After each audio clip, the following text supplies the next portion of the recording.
Good morning, Saints. I greet you in Jesus' name. Our verse for the day is Hebrews 6, verse 19, talking about the hope in Christ.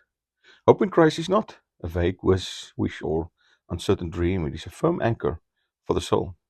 When life's storms rage and the winds of trial blow against us, this hope holds us steady, grounded not in our strength, but in the unchanging promises of God.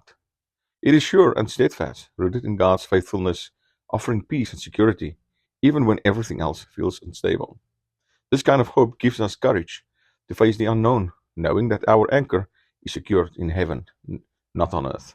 Now, this hope isn't just emotional support, it is spiritual reality. It enters within the veil, meaning it brings us into the very presence of God through Jesus Christ, our high priest. Our hope is not in what we see, but in the one who has already gone before us and made a way. Let us cling to this anchor with confidence, trusting that God's promises never fail. In every season, this hope whispers that our future is safe in God's hands and that He is working all things for our good.